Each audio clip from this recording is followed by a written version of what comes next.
And turn with me to Jeremiah chapter 6 as we continue the series on the preaching of the prophet Jeremiah.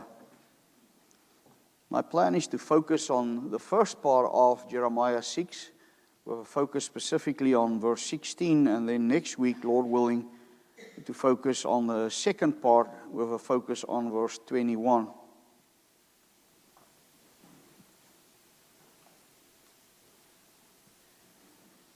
So let us read from God's Word, Jeremiah chapter 6, from verse 1. Flee for safety, O people of Benjamin, from the midst of Jerusalem. Blow the trumpet in Tekoa, and raise a signal on Beth Hacherem, for disaster looms out of the north, and great destruction. The lovely and delicately bred I will destroy, the daughter of Zion. Shepherds with their flocks shall come against her. They shall pitch their tents around her. They shall pasture, each in his place. Prepare war against her. Arise and let us attack at noon. Woe to us, for the day declines, for the shadows of evening lengthened. Arise and let us attack by night and destroy her palaces. For thus says the Lord of hosts, cut down her trees, cast up a siege mound against Jerusalem. This is the city that must be punished. There is nothing but oppression within her. As a well keeps its water fresh, so she keeps fresh her evil. Violence and destruction are heard within her. Sickness and wounds are ever before me. Be warned, O Jerusalem, lest I turn from you in disgust, lest I make you a dissolution and uninhabited land. Thus says the Lord of hosts, they shall glean thoroughly as a vine, the remnant of Israel, like a grape gatherer. Pass your hand again over its branches. To whom shall I speak and give warning that they may hear? Behold, their ears are uncircumcised, they cannot listen. Behold, the word of the Lord is to them an object of scorn. They take no pleasure in it. Therefore I am full of the wrath of the Lord. I am weary of holding it in. Pour it out upon the children in the street and upon the gatherings of young men also. Both husband and wife shall be taken, the elderly and the very aged. Their houses shall be turned over to others, their fields and wives together. For I will stretch out my hand against the inhabitants of the land, declares the Lord. For from the least of the greatest of them, everyone is greedy for unjust gain, and from prophet to priest, everyone deals falsely. They have healed the wound of my people lightly, saying, peace, peace, when there is no peace. Were they ashamed when they committed abomination? No, they were not at all ashamed. They did not know how to blush. Therefore they shall fall among those who fall. At the time that I punish them, they shall be overthrown, says the Lord. Thus says the Lord, stand by the roads and look, and ask for the ancient paths, where the good way is, and walk in it, and find rest for your souls. But they said, we will not walk in it.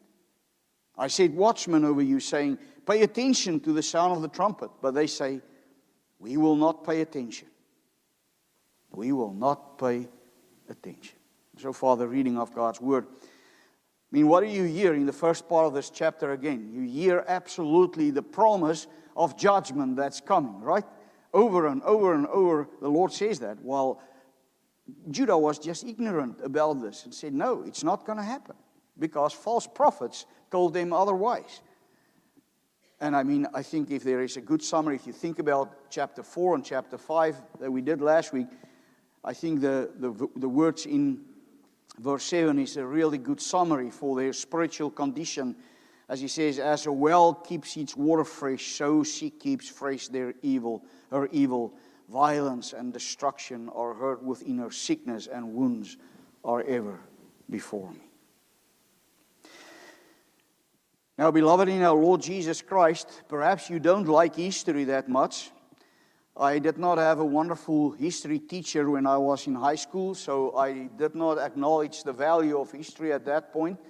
Especially in South Africa, they teach you a lot of European history. Never heard any history about America, sorry, but that was not on our radar at that point. But it was just really not something that I enjoyed because of the way it was presented. But later in my life, I realized how important it is to learn history. Because history, if you know history and you pay attention to it, you learn not to repeat the mistakes of the past. And if it is true of secular history, it's also true of biblical history, in which we clearly see how God was and still is personally involved in the lives of His children. So let us see why it was necessary for God again to call His people to repentance. You remember, I said that is the one wonderful thing that God was still, out of His mercy, continued to do. He still called them to Himself. When Josiah came to the throne, he inherited a nation that was spiritually devastated and deeply apostate. For 50 years, Judah had been ruled by the wicked king Manasseh, whose reign is in detail described to you in 2 Kings 21, verse 1 through 18, if you want to go and read that this afternoon. You can also keep your Bibles open. Manasseh did not walk in the ways of his faithful father Hezekiah. What he did was he rebuilt the high places, he erected altars to Baal, he set up an Asherah, and even placed altars to the sun, moon, and stars inside the temple.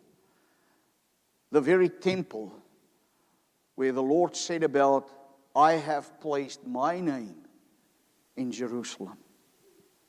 He practiced witchcraft and sorcery. He consulted mediums and led the people into detestable idolatry.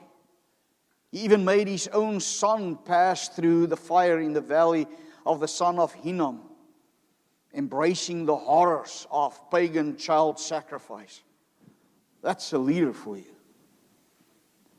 Scripture tells us that Manasseh shed much innocent blood in Jerusalem, persecuting the faithful.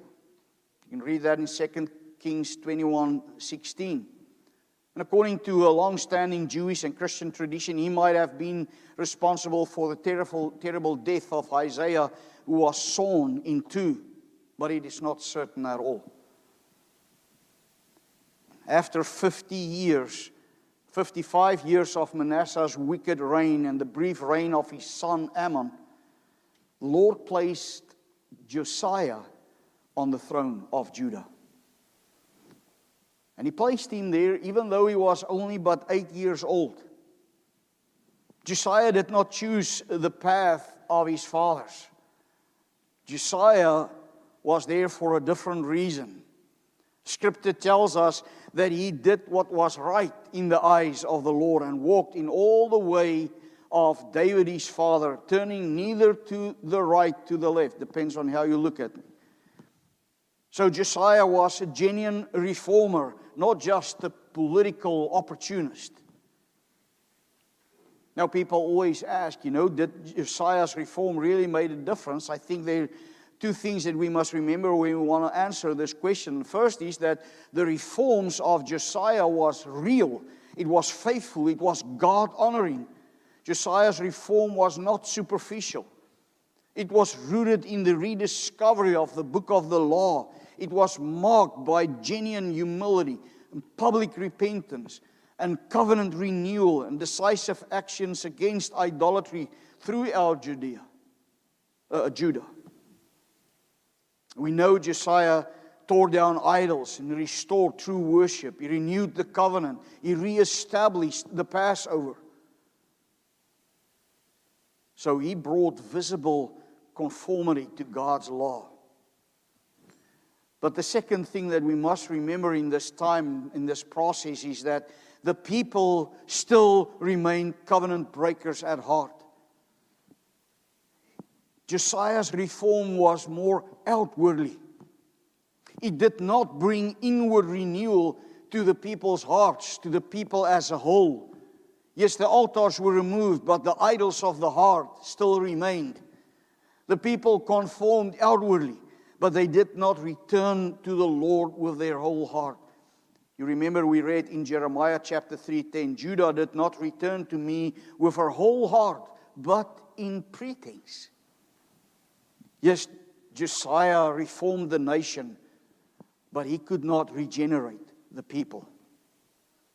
Josiah also did not reverse God's judgment that he declared during Manasseh's reign. The judgment was only delayed but not removed. You see, God always honors faithfulness, but persistent covenant breaking has real consequences.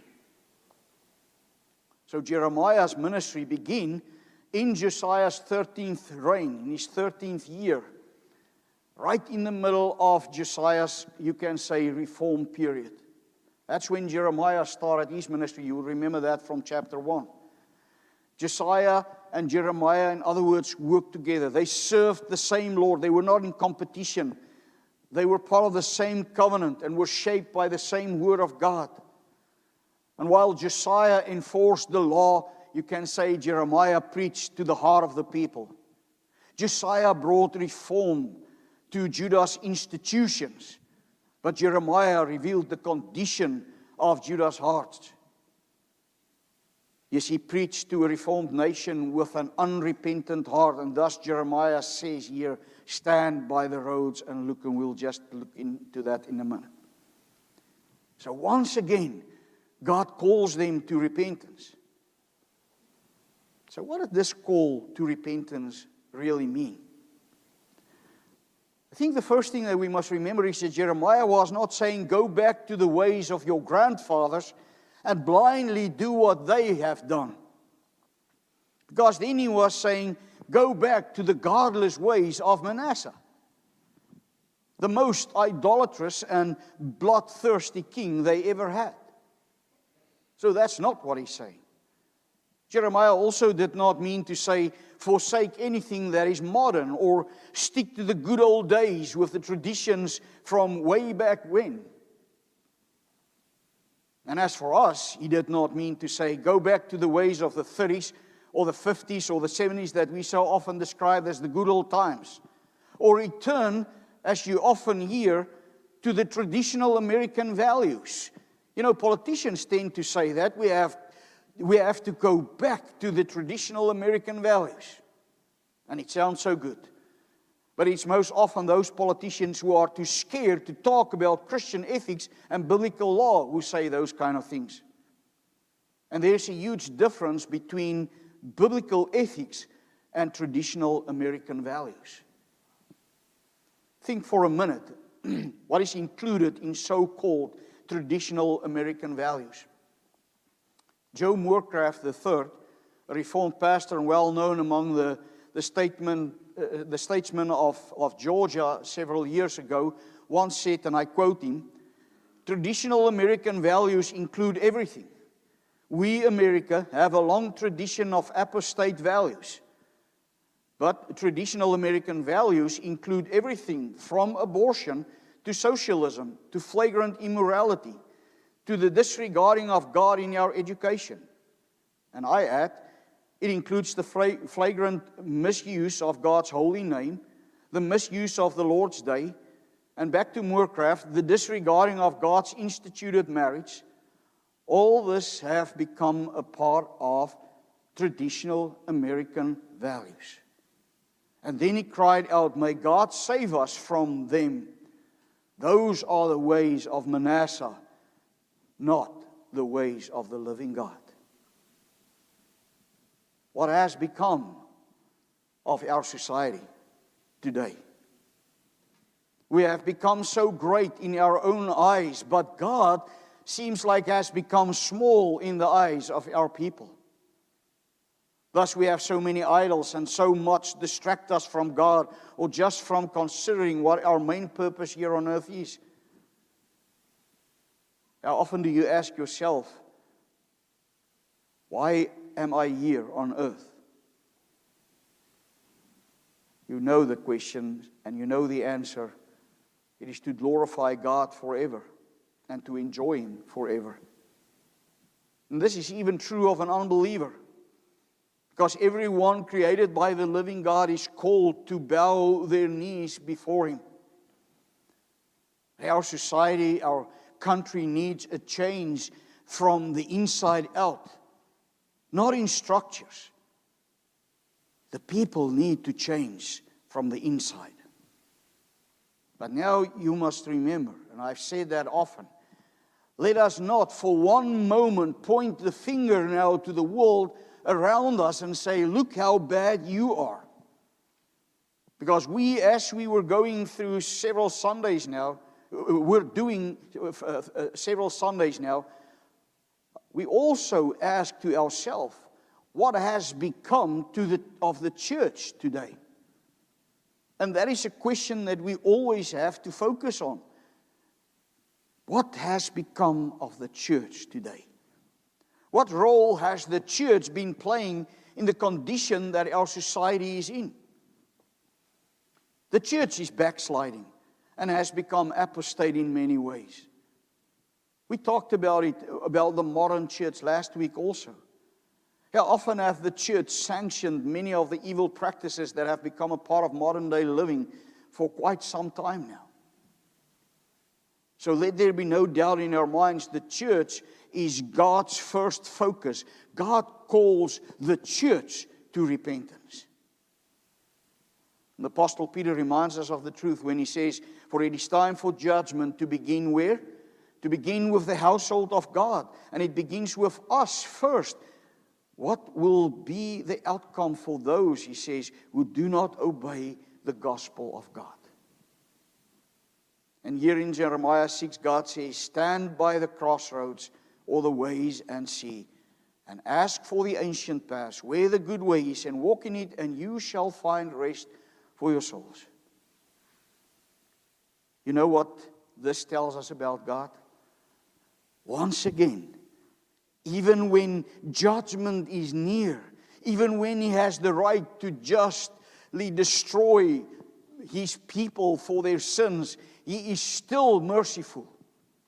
How? In that He calls the church to repentance.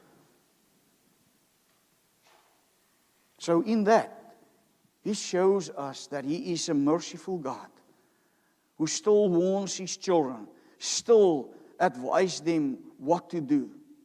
He says, stand at the crossroads and look. In other words, evaluate your life. Ask for the ancient paths. In other words, seek after the will of God and walk in it. Commit yourself to serve the living God. And then He even gives a promise. If you walk in God's ways, you shall find rest for your souls. Even today, amid the brokenness in the church and society, our merciful God still sends out His servants to preach His word that people might repent of their sinful ways. Perhaps you listen today. Perhaps you are not a believer. Perhaps you are looking into Christianity. And you might think or have thought till now that what does the Word of God and what does preaching have to do with my life? Perhaps you'll have and say, God has nothing to do with my life. I determine my own destination. And I want you to hear again this morning, God will have the last say in your life. Whether you believe it or not. Therefore, in the words of Paul, we beg you on behalf of Christ to be reconciled with God. And as Paul says to the Romans in chapter 10:9, because if you confess with your mouth that Jesus is Lord and believe in your heart that God raised Him from the dead, you will be saved. Now we know what the people told the prophet. They did not see God's mercy in the call to repentance. And we'll focus on that next week, where they clearly said, we won't listen to it. We won't walk in it.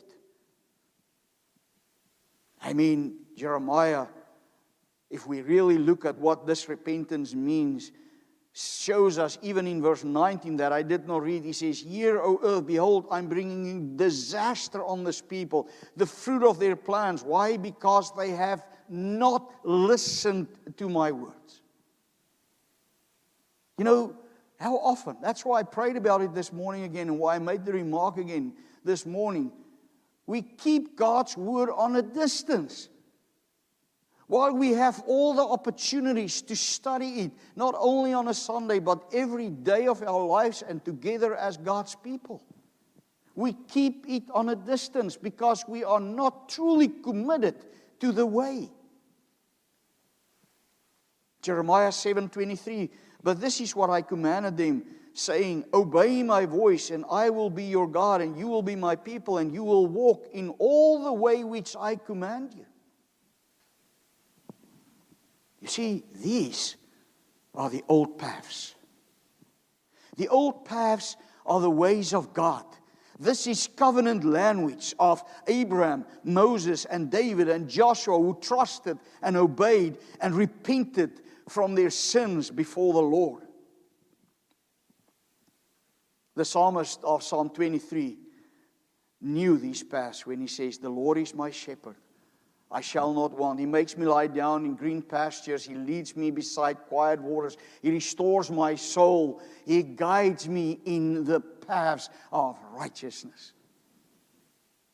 Those are the good paths. I mean, when God commands His people to walk in a certain way before Him, He does it because He knows what is the best for us. And He promises us rest for our souls. He wants us to experience peace. Why would we not accept that? Why would we doubt that? Why would we still play with the world's paths?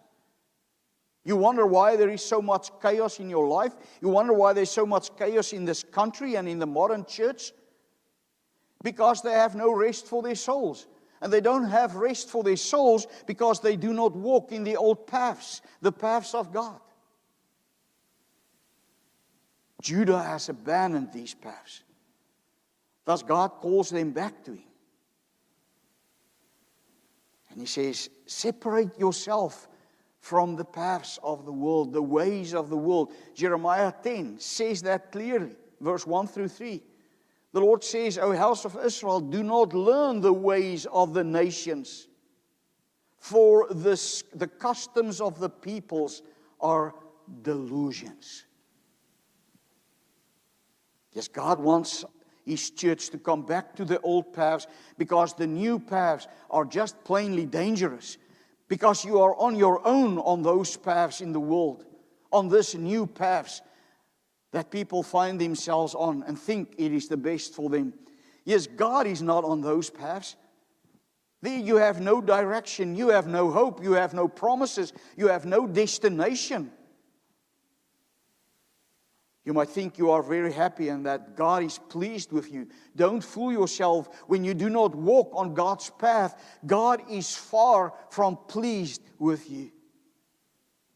I had a discussion with someone this past week who are in a same-sex marriage, saying to me, all that matters for our household is that God is present here and feels welcome. That is not true. God does not say in His Word what an abomination such a relationship is and then feels welcome in your home or in such a relationship. No, what they do is they make God feel welcome. They think He feels welcome. But that is self-deception. That is a delusion and actually a blasphemous portraying of God. Judah still believed they are God's favorites. Even at this point, that He will not bring judgment over them while they were living an abominable life, contrary to the Word of God. And they were so wrong. They also listened to the prophets who taught them falsehood. And how many times did the prophet Jeremiah not warn them against the false prophets? You know, the pulpit is probably one of the most powerful instruments in our culture. Yes, it is probably also the most misused tool in the hand of people who bring religious and moral pollution into people's lives. How many lies are not taught today in the name of the Lord Jesus? How are people not deceived today by preachers who pretend to know the Scriptures but preached falsehood? God warns the church, against those, because they call people back to other paths, to new paths, to political correct paths, to logic paths, to what makes sense paths, to what I like paths, to what I feel comfortable with paths. Yes, to emotional paths, to tolerant paths, but not to the old paths which God wants us to walk in. It is remarkable how often Jeremiah warns against it. And I cannot go through all that passages. But he says, do not listen to the words of the prophets who are prophesying to you, because they are leading you into futility. Jeremiah 23:16. So please, be careful. Do not listen to these self-appointed preachers. Do not pay attention to those who make it up as they go. Verse 17 goes on saying they preach while God has not called them, yet they are in the pulpit. Don't listen to those who twist the truth. Don't listen to those who preach only half a truth. Only a drop of poison in a full glass of water makes it still poison. Only listen to those who give you nothing but the truth of God's Word, and all of God's Word. Now let's face it, the new highways of the world they are often tempting. These highways usually are the fast and the easy roads. But remember, without God and God's Word on those paths, it always ends up in disaster. But then, as I said, we saw the terrible response of Judah. We will not walk in it. That's what they said. So if you want a spiritual barometer for Judah, here you have it. They were not ignorant. They were not confused. They were plainly defiant. They did not say, we cannot walk in it, Lord. They said, we will not. The longer you live in your sins without repentance, the higher your barometer will climb to indicate how spiritually dead you become. So let me ask you this morning. I know it's easy to say, I do walk on the paths, the old paths. We walk according to the Word of God in all we do. But I want you to do some self-search again, honestly, today as a family and as individuals, as members of this church. Are you truly walking on the old paths? Are you truly searching after God's Word? Because when God calls us back to the old paths, He calls us to the best path. So ask yourself, where in your life do you want to think about yourself as a believer, but without repentance? Where do you want comfort from the Lord, but without obedience to Him? Go and think where you still continue to resist the will of God in your life.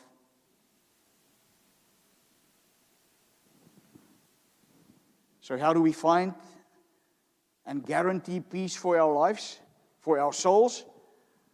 We return to the old paths. We return to the best paths. And you know what? The best path was given to us, and His name is Jesus Christ the Lord. Yes, He is the ancient path, preached to us from the beginning in Genesis. He does not abolish Jeremiah 6:16. No, He fulfills it. Remember what He said about Himself, John 14:6. I am the way. Matthew 11:28-29. Come to me, all you are weary and burdened, and I will give you rest. You hear that echo. You see, the ancient paths is not merely a set of commands. It is a person. Yes, one who comforts us with His life and death. Not only is He the way, but His life was the perfect way. The way Judah refused to walk in. The way Judah refused to walk in. Christ Himself as the way walked perfectly. And that applies to us as well. The defiance of Judah, as well as our own to walk in the old paths.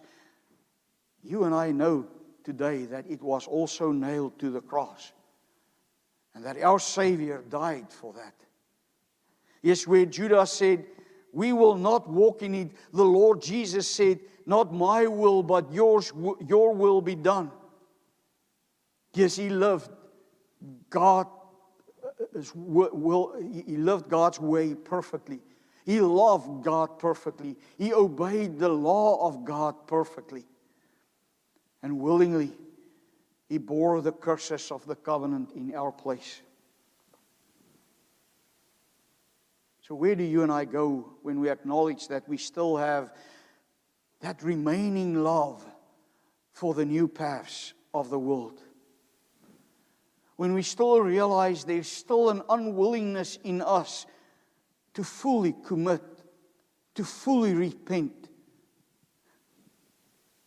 where else will we go but to our God and Father through Jesus Christ our Lord, who listens when we confess, who will forgive when we truly have remorse, who will reconcile us to himself that we may have peace that surpasses all understanding. Yes, in Jesus Christ, God has prepared the best way for the church to ensure rest and peace in and with God. On this new path, we live a new life of gratitude and obedience for the glory of our God. Why would we walk on a different path? This is the path of peace. Christ himself said, I am the way to the Father. He is the way to eternal life.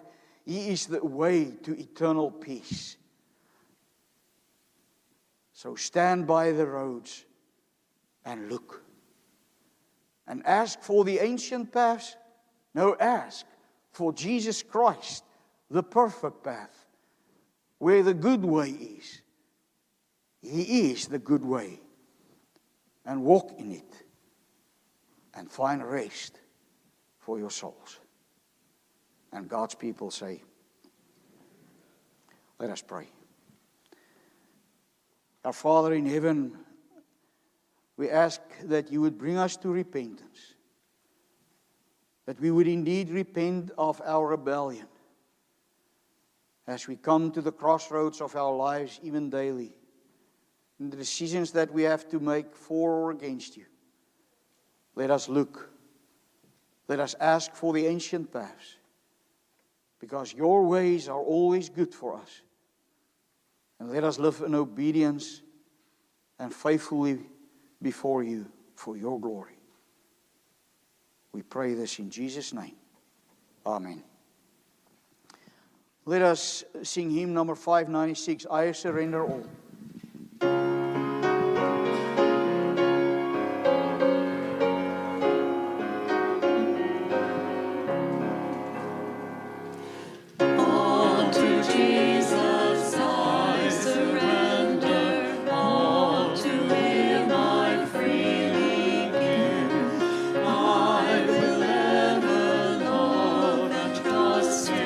In his presence daily live.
receive God's blessing and go from here in peace.